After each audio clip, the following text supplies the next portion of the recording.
Hi అండి అందరికీ. Most important physics bits మీకు టోటల్గా ఒక 200 బిట్స్ వరకు అందించడం జరుగుతుంది. ఈ వీడియోని చివరి వరకు చూడండి. చాలా ఇంపార్టెంట్ అయ్యేటటువంటి బిట్స్ అనమాట. మీకు చాలా యూజ్ఫుల్ అవుతాయి. ఒకసారి ఫిజిక్స్ని కూడా మీకు రిఫర్ చేసిన ఫీలింగ్ ఉంటుందన్నమాట దీన్ని చూడడం వలన. ఫస్ట్ బిట్ మనం చూస్తే ఒక లీటర్ సెంటీమీటర్ క్యూబిక్ సమానం. అలాగే మంచు ద్రవీభవన స్థానం, మంచు యొక్క ద్రవీభవన స్థానం అనేది 0 డిగ్రీలు లేదా 273.15 కెల్విన్స్ అనమాట. 273.15 కెల్విన్స్. నీటి మరుగు స్థానం 373 కెల్విన్లు అంటే 100 డిగ్రీలు. ఒక 0 డిగ్రీలు అంటే 273.15 కెల్విన్స్ అనమాట. అది కూడా మీకు తెలియాలి. అలాగే 100 డిగ్రీలు అనేది ఎంతకు సమానం అంటే 373 కెల్విన్కి సమానం. అది నీటి మరుగు స్థానానికి చెందినది. అలాగే ఒక పదార్థం ద్రవ స్థితిలోనికి మారకుండా వాయు స్థితి నుంచి నేరుగా ఘనస్థితిలోనికి మారే ప్రక్రియను ఏమంటారంటే నిక్షేపణము అంటారు. ఉత్పతన ప్రక్రియకు గురి అయ్యేవి. ఉత్పతనం అంటే ఒక పదార్థం అనేది ఘనస్థితి నుండి వాయుస్థితికి మారింది అనుకోండి. ఈ నిక్షేపణంకి ఆపోజిట్ అనమాట. ఘనస్థితిలో ఉన్నటువంటి పదార్థం నేరుగా వాయుస్థితికి మారిపోతే దాన్ని ఉత్పతనం అంటారు. అవి కర్పూరము, అమోనియం క్లోరైడ్ ఈ రెండు కూడా అనమాట. అలాగే ద్రవ కార్బన్ డైఆక్సైడ్ కూడా దీనికి ఎగ్జాంపుల్ అవుతుంది. నెక్స్ట్ 1 అట్మాస్ఫియర్ అనేది ఎంతకు సమానం అంటే 1.01 × 10⁵ పాస్కల్స్కి సమానం. నీటిలో కరిగినటువంటి సోడియం క్లోరైడ్ను ఏ ప్రక్రియ ద్వారా వేరు చేయవచ్చును అంటే బాష్పీభవన ప్రక్రియ ద్వారా వేరు చేయవచ్చు. నీటిలో కరిగిన సోడియం క్లోరైడ్ను ఏ ప్రక్రియ ద్వారా వేరు చేయవచ్చు అంటే బాష్పీభవన ప్రక్రియ ద్వారా వేరు చేయవచ్చు. టిండాల ప్రభావంను చూపనిది ఏమిటి? టిండాల ప్రభావంను చూపనిది కాపర్ సల్ఫేట్. ఒక నానోమీటర్ అనగా 10⁻⁹ మీటర్స్. మూలకం అనే పదార్థాన్ని మొట్టమొదటిసారిగా ఉపయోగించిన శాస్త్రవేత్త ఎవరు? రాబర్ట్ బాయిల్ 1661లో. పలుచని రేకులుగా మారగలిగే లోహాల యొక్క ధర్మాన్ని ఏమంటారు అంటే స్థరణీయత అంటారు. పలుచని రేకులుగా మారగలిగే లోహాల ధర్మాన్ని స్థరణీయతని, పలుచని తీగగా మారగలిగే లోహాల ధర్మాన్ని తాంతవత అని అంటాము. స్టీల్ యొక్క మిశ్రమ లోహాలు ఏవి అంటే ఇనుము ప్లస్ కార్బన్ స్టీల్ అవుతుంది. సుత్తితో కొట్టినప్పుడు పొడి పదార్థంగా విచ్ఛిన్నమయ్యేటటువంటి అలోహాలు ఏమిటి? ఇక్కడ లోహాలు అడిగారా అలోహాలు అడిగారా అని మీకు చూసుకోండి. సుత్తితో కొట్టినప్పుడు పొడి పదార్థంగా విచ్ఛిన్నమయ్యేటటువంటి అలోహాలు ఏవి అంటే బొగ్గు, సల్ఫర్. సోడియం లోహంను నిల్వ చేసే పదార్థం కిరోసిన్లో. ఫాస్ఫరస్ అనేటటువంటి అలోహంను నిల్వ చేసేటటువంటి పదార్థం ఏది అంటే నీటిలో. ఫాస్ఫరస్ అనేది నీటిలో నిల్వ చేస్తారు. సోడియం లోహాన్ని మరి కిరోసిన్లో నిల్వ చేస్తారు. లోహాలు ప్లస్ ఆమ్లాలు చర్య పొందినప్పుడు ఏం రిలీజ్ అవుతాయంటే లవణము ప్లస్ హైడ్రోజన్ రిలీజ్ అవుతుంది. అన్ని జీవరాశులు జీవించడానికి శ్వాసక్రియలో అవసరమయ్యేటటువంటి అలోహం ఏది అంటే ఆక్సిజన్. యాంటీసెప్టిక్గా గాయాలపై పూసే ఊదా రంగు ద్రావణ అలోహం. యాంటీసెప్టిక్గా గాయాలపై పూసేటటువంటి ఊదా రంగు ద్రావణ అలోహం ఏది అంటే అయోడిన్. మొక్కలలో ఉండేటటువంటి లోహం ఏది? మొక్కలలో ఉండే లోహం ఏది అంటే మెగ్నీషియం. ధాతువులలో ఉండేటటువంటి మలినాలకు గల పేరు గాంగ్ లేదా మాట్రిక్స్. తుప్పు యొక్క ఫార్ములా ఏంటి అంటే ఫెర్రస్ Fe2O3 ఫెర్రస్ ఆక్సైడ్. అందులో కొంచెం వాటర్ మాలిక్యూల్స్ ఉంటాయి కాబట్టి into H2O. Ferrous Fe2O3 into H2O అనమాట. వెండి కాంతి విహీనం అగుటను మరి దేంతో సూచిస్తారంటే సిల్వర్ సల్ఫైడ్. కాంతి విహీనం అవ్వడం, వెండి అనేది కాంతి విహీనం అవ్వడం అంటే కొంచెం ఆ షైనింగ్ అనేది తగ్గిపోవడం అనేది దేనివల్ల జరుగుతుంది అంటే సిల్వర్ సల్ఫైడ్ వల్లనే జరుగుతుంది. కాపర్ లోహంపై ఆకుపచ్చని పూతను ఏమంటారు అంటే కాపర్ కార్బోనేట్ అంటారు. 98% కాపర్కు గల పేరేంటి అంటే బ్లిస్టర్ కాపర్. ఇనుప వస్తువుల మీద జింకుతో పూత పేయుటకు గల పేరేంటంటే గాల్వనైజేషన్. ఇది ఎలక్ట్రోప్లేటింగ్ పద్ధతి ద్వారా ఈ రకమైనటువంటి పూతను వేస్తారు. ఆ పద్ధతికి గల పేరు ఎలక్ట్రోప్లేటింగ్. మరి ఈ పూత పుయ్యడాన్ని ఏమంటారంటే గాల్వనైజేషన్ అంటారు. ఆస్కార్బిక్ ఆమ్లం లభ్యమయ్యేటటువంటి పదార్థం ఉసిరి మరియు సిట్రస్ పండ్లు. ఆస్కార్బిక్ ఆమ్లం లభ్యమయ్యే పదార్థం ఏదంటే ఉసిరి మరియు సిట్రస్ పండ్లు. నిమ్మరసంలో ఉండేటటువంటి క్షారం ఏది అంటే నిమ్మరసంలో ఉండే క్షారం కాల్షియం హైడ్రాక్సైడ్. మిల్క్ ఆఫ్ మెగ్నీషియాలో ఉండేటటువంటి క్షారం ఏదంటే మెగ్నీషియం హైడ్రాక్సైడ్. చీమ కుట్టినప్పుడు విడుదలయ్యే ఆమ్లం ఏది అంటే ఫార్మిక్ ఆమ్లం. పాలకూరలో ఉండే ఆమ్లం ఆక్జాలిక్ ఆమ్లం. చీమ కాటుకు పరిష్కారం ఏంటి అంటే బేకింగ్ సోడా, అంటే సోడియం హైడ్రాక్సైడ్ కార్బోనేట్ అంటారు దాన్ని, సోడియం హైడ్రోకార్బోనేట్ అంటాం కదా అదే అనమాట బేకింగ్ సోడా. అలాగే కాలమైన్, ఈ రెండింటిని రుద్దాలన్నమాట వాటిపైన వేసి.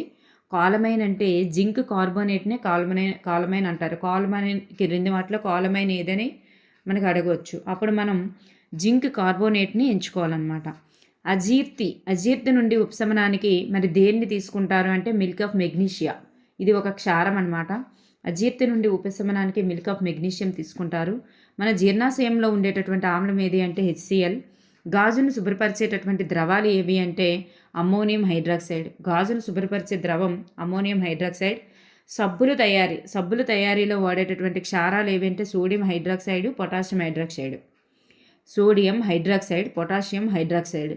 ఆమ్ల వర్షానికి కారణాలు అయ్యేవి ఏవి అంటే nitrogen disulphide, carbon disulphide, sulphur డైసల్ఫైడు.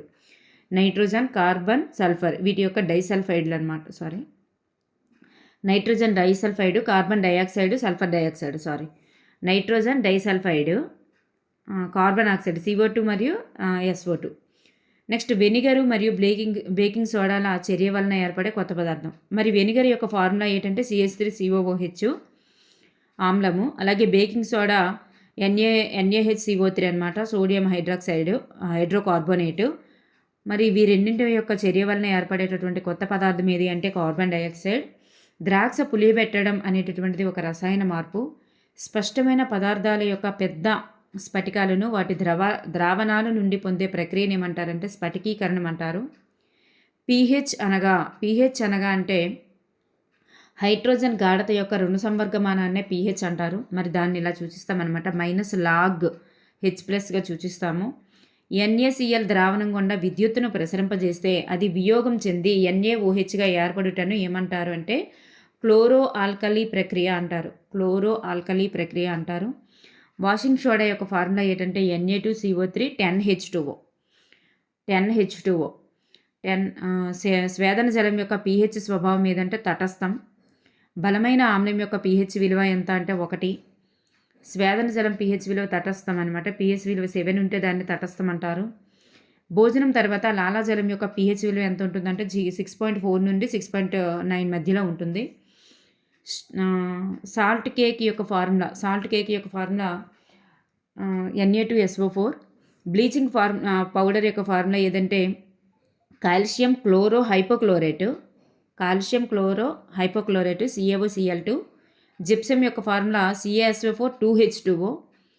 Pastor of Paris యొక్క ఫార్ములా CaSO4 ½ H2O అనమాట. అలాగే ఎప్సమ్ లవణం యొక్క ఫార్ములా MaSO4 7H2O. మరి కాపర్ సల్ఫేట్ యొక్క ద్రావణంది SaSO4 5H2O. ఆమ్లం యొక్క pH విలువ ఎంత అంటే 5.6 కంటే తక్కువగా ఉంటుంది. మలినాల్లో కలిగి ఉన్నటువంటి సోడియం క్లోరైడ్ స్ఫటికాలకు గల పేరేంటంటే రాక్ సాల్ట్ లేదా దాన్నే రాతిపు ఉప్పు అంటారు. డ్రై స్లేక్డ్ లైమ్ అనగా ఏంటి అంటే CaOH twice. Dry slaked lime అని దేన్ని అంటాము CaOH twice, calcium hydroxide. Quick lime అని దేన్ని అంటారంటే CaO, కాల్షియం ఆక్సైడ్. వంట సోడాగా పిలువబడేది ఏది? బేకింగ్ సోడా లేదా సోడియం హైడ్రోజన్ కార్బోనేటు NaHCO3. తుప్పు పట్టే లోహాలపై తుప్పు పట్టని లోహాన్ని పూతగా వేసేటటువంటి ప్రక్రియ ఏదంటే గాల్వనైజేషన్. నెక్స్ట్ మెట్రిక్ వ్యవస్థ అనే ప్రామాణిక కొలతను సృష్టించిన వారు ఎవరంటే ఫ్రెంచ్ వారు. సరళరేఖ మార్గంలో ఉన్నటువంటి వస్తువు యొక్క చలనం వృత్తాకార చలనం. ఒక వస్తువుకు ఒక మధ్యస్థానం లేదా విరామ స్థానం నుంచి ఇరువైపులా పదే చెల్లిస్తూ ఉంటే ఆ చలనాన్ని ఏమంటారంటే డోలన చలనం, ఆవర్తన చలనం, కంపన చలనం. ఈ మూడు కూడా ఒకటే. డోలన చలనాన్ని మొట్టమొదటిసారిగా గమనించిన శాస్త్రవేత్త గెలీలియో. రెండు ప్రదేశాల మధ్య ఉండేటటువంటి అతి తక్కువ దూరానికి గల పేరు స్థానభ్రంశం. ఒక వాహనం ప్రయాణించినటువంటి దూరాన్ని కొలిచే పరికరం కిలోమీటర్లలో కొలుస్తుంది. ఇది ఓడోమీటర్. దూరం యొక్క విలువ ఎప్పటికీ కూడా సున్నా కాదు. వృత్తం యొక్క పరిధి విషయంలో స్థానభ్రంశం సున్నా అయ్యింది కాబట్టి స్థానభ్రంశం సున్నా అవుతుంది తప్ప దూరం ఎప్పటికీ కూడా సున్నా కాదు. పరిమాణం మాత్రమే కలిగి ఉండి దిశను కలిగి ఉండని రాశులు ఏవి అంటే అదిశ రాశులు. అవి దూరము, ద్రవ్యరాశి. రెండు సంఘటనల మధ్య అతి తక్కువ సమయాన్ని ఖచ్చితంగా లెక్కించడానికి ఉపయోగపడేవి స్టాప్ వాచ్లు. చెలించే వస్తువుల యొక్క అన్ని భాగాలు వస్తువుతో పాటు ఒకే దిశలో కదులుతూ ఉన్నట్లయితే అటువంటి చలనం స్థానాంతర చలనం. వాహన ఒడిని గంటకు కిలోమీటర్లలో చూపే పరికరం స్పీడోమీటర్. చర్య ప్రతిచర్య సూత్రం ఆధారంగా పనిచేసేది రాకెట్. జీపీఎస్ అనగా గ్లోబల్ పొజిషనింగ్ సిస్టమ్. 1 కిలోమీటర్ అనగా 5/18 metre per second. Kilometre per hour అంటే దాన్ని 5/18 మీటర్ ఫర్ సెకండ్గా మార్చవచ్చు. తాబేలు కదిలేటటువంటి ఒడి ఎంత అంటే 8 సెంటీమీటర్లు ఫర్ సెకండ్. ఒక సెకండ్కి 8 సెంటీమీటర్లే వెళ్తుందంట. త్వరణానికి సూత్రం వేగంలో మార్పు రేటు బై కాలము. ప్రమాణం ఏంటంటే మీటర్ ఫర్ సెకండ్ స్క్వేరు లేదా మీటర్ ఇంటూ సెకండ్ ఇన్వర్స్ 2. చలన సమీకరణాలకు వచ్చేసరికి v = u + at, s = ut + ½ at², v² - u² = 2as. ఇవి చలన సమీకరణాలు. దర్పణం వలన ఏర్పడే ప్రతిబింబంలో వస్తువు కుడి ఎడమలో తారుమారుగా కనిపించే ప్రతిబింబ లక్షణాన్ని ఏమంటారంటే పార్శ్వ విలోమం అని అంటాము. నెక్స్ట్ వన్ వెనిగర్ యొక్క శాస్త్రీయ నామం ఏంటంటే ఎస్టిక్ ఆమ్లం అనమాట. ఎస్టిక్ ఆమ్లాన్ని మనం వెనిగర్ అంటారు. బేకింగ్ సోడా మీకు తెలుసు కదా, సోడియం హైడ్రోజన్ కార్బోనేటు. ఈ రెండింటి చర్య వలన ఏర్పడే కొత్త పదార్థం CO2. ద్రాక్ష పులిబెట్టడం అనేది ఒక రసాయన మార్పు. ఒక వస్తువు ప్రయాణించిన మొత్తం దూరం మరియు ఆ వస్తువు ప్రయాణించడానికి పట్టిన మొత్తం కాలం యొక్క నిష్పత్తిని ఏమంటారంటే సగటు ఒడి అంటారు. స్థిర వేగంతో సరళ రేఖ వెంబడి చెల్లిస్తున్న వస్తువు యొక్క చలనాన్ని సమచలనం అంటాం. లోలకం యొక్క చలనం ఆవర్తన లేదా డోలన లేదా కంపన చలనం. ఒకటి లేదా అంతకంటే ఎక్కువ ఘటాలు ఉన్నటువంటి విద్యుత్ వలయాలను కలిగి ఉన్న గడియారాలను ఏమంటారంటే క్వార్ట్జ్ గడియారాలు అంటారు. ప్రపంచంలో అత్యంత ఖచ్చితమైన గడియారాన్ని అభివృద్ధి చేసిన national institute of standards and technology సంస్థ ఏది అంటే అమెరికా. ఒక వస్తువు ఏకాంక కాలంలో ప్రయాణించిన మొత్తం దూరాన్ని వడి అంటారు. రెండు ప్రదేశాల మధ్య గల లేదా స్థానాల మధ్య గల ప్రయాణించిన మొత్తం పొడవునే దూరం అంటాం. రెండు ప్రదేశాల మధ్య గల అతి తక్కువ దూరం ఏది అంటే స్థానభ్రంశం. వాహనాల ఒడిని గంటకు కిలోమీటర్లలో చూపే పరికరం స్పీడోమీటర్. వాహనాలు ప్రయాణించినటువంటి దూరాన్ని కిలోమీటర్లలో చూపే పరికరం ఓడోమీటర్. స్థిర వడితో చెల్లిస్తున్నటువంటి వస్తువు యొక్క దూరం తెలిపే గ్రాఫ్ ఏదంటే సరళరేఖను సూచిస్తుంది. విద్యుత్ పొయ్యి దే సూత్రంపై ఆధారపడి పనిచేస్తుంది అంటే విద్యుత్ ప్రవాహం వలన కలిగే ఉష్ణ ఫలితం అనే సూత్రంపై ఆధారపడి పనిచేస్తుంది. విద్యుత్ పొయ్యిలో ఉండే తీగ చుట్ట ఎలిమెంట్. విద్యుత్ ప్రవహిస్తున్నటువంటి తీగలో ఉత్పత్తి అయ్యే ఉష్ణ పరిమాణం వేటిపై ఆధారపడుతుందంటే తీగ తయారు చేయబడిన పదార్థం పైన, తీగ పొడవు పైన, తీగ మందం పైన. విద్యుత్ వ్యర్థానికి కారణమయ్యే బల్బులు ఏవంటే సాధారణ విద్యుత్ బల్బులు. కావలసిన కాంతి తీవ్రతతో వెలిగేటప్పుడు అతి తక్కువ విద్యుత్తును వినియోగించుకునేవేవి అంటే ఎల్ఈడీలు, కాంతి ఉద్గార డయోడ్లు అంటారు, లైట్ ఎమిటింగ్ డయోడ్స్. విష స్వభావం కలిగినటువంటి అధిక పాదరస ఆవిరిని కలిగి ఉండేవి ఏవంటే ఫ్లోరోసెంట్ బల్బులు, కాంపాక్ట్ ఫ్లోరోసెంట్ బల్బులు అంటారు దాన్ని కూడా. అవి కూడా రెండు కూడా అవుతాయి. Bureau of Indian standards New Delhi వారు విద్యుత్ ఉపకరణాలపై ఇచ్చిన వివరాల ధృవీకరణకు భరోసాగా ఇస్తున్నటువంటి చిహ్నం ఏదంటే ISI మార్కు. విద్యుత్ బల్బులో వెలిగే భాగం ఏదంటే ఫిలమెంట్. వలయాలలో ఓవర్లోడ్కు కారణమగునది ఏదంటే లఘు వలయం. ఒక తీగ ద్వారా విద్యుత్ ప్రవహించినప్పుడు అది అయస్కాంతం వల్లే ప్రవహిస్తుందని తెలిపిన శాస్త్రవేత్త ఎవరంటే హాన్స్ క్రిస్టియన్ ఐర్స్టడ్. విద్యుత్ వలయాలకు నష్టం జరగకుండా, మంటలు ఏర్పడకుండా ఆపే రక్షణ పరికరం ఏదంటే విద్యుత్ ఫ్యూజ్. ఇప్పుడు MCBలు వచ్చాయి. నెక్స్ట్ విద్యుత్ అయస్కాంతత్వం ఆధారంగా పనిచేసే పరికరం ఏదంటే విద్యుత్ గంట. విద్యుత్ అయస్కాంతత్వం ఆధారంగా పనిచేసేది విద్యుత్ గంట. Gramophone, motion picture camera, motion picture camera, అలాగే కార్బన్ ట్రాన్సిస్టర్ ఇవి ఆవిష్కరించిన శాస్త్రవేత్త ఎవరంటే Thomas Alva Edison. Rear view మిర్రర్‌లో ఏర్పడే ప్రతిబింబం ఎలా ఉంటుందంటే వస్తు పరిమాణం కంటే చిన్నదిగా కనిపిస్తది. కుంభాకార దర్పణం ఉపయోగిస్తాం వీటి కోసం. వెనుక నుండి వచ్చే వాహనాలను చూడడానికి ఉపయోగపడుతుంది. ఈఎన్టీ డాక్టర్లు ఉపయోగించే దర్పణాలు పుటాకార దర్పణాలు. క్షౌర శాలల్లో ఉండే దర్పణాలు ఏమంటే సమతల దర్పణం. భూతద్దం అనేది ఒక కుంభాకార కటకం.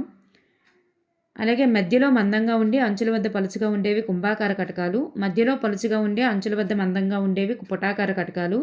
అద్దంలో కుడి ఎడమలు తారుమారు అగటాన్ని పార్శ్వ విలోమం అంటారు.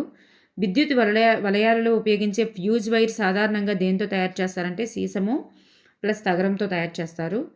విద్యుత్ ఇస్త్రీ పెట్టెలోని ఎలిమెంటును సాధారణంగా ఏ పదార్థంతో తయారు చేస్తారంటే నిక్రోమ్. ఒక వస్తువుపై ప్రయోగించబడిన బలదిశ ఆ వస్తువు కదిలే దిశలోనే ఉన్నదనుకోండి, ఆ వస్తువు ఒడి అనేది పెరుగుతుంది. ఒక స్ట్రాను కాగితంతో రుద్దినప్పుడు ఆ స్ట్రా ఏ ఆవేశాన్ని పొందుతుందంటే స్థావర విద్యుత్ ఆవేశాన్ని పొందుతుంది. ఒక ఆవేశపూరితమైనటువంటి వస్తువు మరొక ఆవేశపూరిత లేదా ఆవేశరహిత వస్తువులపై కలుగజేసే బలాన్ని స్థావర విద్యుత్ బలం అంటారు. ప్రమాణ వైశాల్యం గల తలముపై పనిచేసే బలం ఏదంటే పీడనం. ఒక స్థూపాకార పాత్రలోని గాలిపై పనిచేసే గురుత్వాకర్షణ బలాన్ని వాతావరణ పీడనం అంటారు. రెండు వస్తువుల మధ్య పరస్పర చర్య కారణంగా ఉత్పన్నమయ్యేది బలం. ఈదురుగాలులు తుఫానులకు కారణమయ్యేవి గాలి పీడనాలలో వ్యత్యాసం. దూరము ద్రవ్యరాశి అనునవి అదిశరాశులు. స్థానభ్రంశము భారము అనునవి సదిశరాశులు. జీవుల మృత అవశేషాల నుంచి తయారయ్యే సహజ వనరులను శిలాజ ఇంధనాలు అంటారు. పాత్ర నుండి గాలిని బయటికి తీసే పంపును కనిపెట్టిన వారు ఎవరంటే ఒట్టో వాన్ గ్యారిక్. ఘర్షణను తగ్గించినవి కందెనలు. వాహనం యొక్క టైర్లు అనేవి గాడులు కలిగి ఉండుట అనేది ఎందుకొరకు అంటే ఘర్షణను పెంచే ప్రక్రియ కొరకు. పెట్రోలియంను నల్ల బంగారం అంటారు. పెట్రోల్ డీజిల్ పెట్రోలియం నుంచే లభిస్తాయి. కోక్ అనేది దృఢమైన నల్లని సచ్ఛిద్ర పదార్థం. నేలబొగ్గు యొక్క స్వేదనం చేసినప్పుడు లభిస్తుంది. కోలుతారు అనున్నది దుర్వాసన గల నల్లని చిక్కనైన ద్రవం. నేలబొగ్గును స్వేదనం చేసినప్పుడు వస్తుంది. పెట్రోలియం అన్నది ముదురు రంగు కలిగినటువంటి జిడ్డుగా ఉండే ద్రవం. సహజ వాయువు అంటే CNG compressed natural gas. Jet విమానాలలో ఇంధనంగా వాడేది కిరోసిన్. రోడ్ల ఉపరితలాలు వేయుటకు కోలుతారు అనేది ఒకప్పుడు ఉపయోగించేవాళ్ళు. వాటి స్థానంలో ఇప్పుడు దేనిని ఉపయోగిస్తున్నారంటే బిటుమెన్ అనేటటువంటి పెట్రోలియం ఉత్పత్తిని ఉపయోగిస్తున్నారు. పెట్రోలియం అనేది ఏ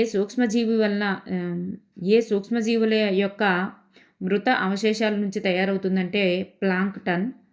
వాయుస్థితిలో ఉండే శిలాజ ఇంధనం ఏది అంటే సహజవాయువు. సంపీడ్యం చెందినటువంటి సహజవాయువు సిఎన్జి. సంపీడ్యం చెందినటువంటి ద్రవ పెట్రోలియం గ్యాసు ఎల్పిజి.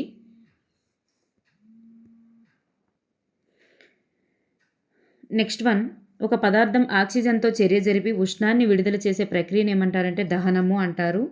బట్టల నేతలో నిలువ వరుసను పడుగు అని, అడ్డు వరుసను పేక అని అంటారు. ఒక పత్తికాయ నుంచి 500 మీటర్ల పొడవైన దారాన్ని తీయవచ్చును. పత్తికాయల నుండి గింజలను తీసి దూదిని వేరు చేసే ప్రక్రియను జిన్నింగ్ అని అంటారు. జిన్నింగ్ అంటే వేరు చేయడం అని అర్థం. విద్యుత్ సహాయంతో నడిచే నేత యంత్రాలు మరమగ్గాలు లేదా పవర్ లూమ్స్ అని అంటారు. దూది పీచును ఉపయోగించి నూలు దారాలు తయారు చేయడాన్ని స్పిన్నింగ్ లేదా వడకడం అని అంటారు.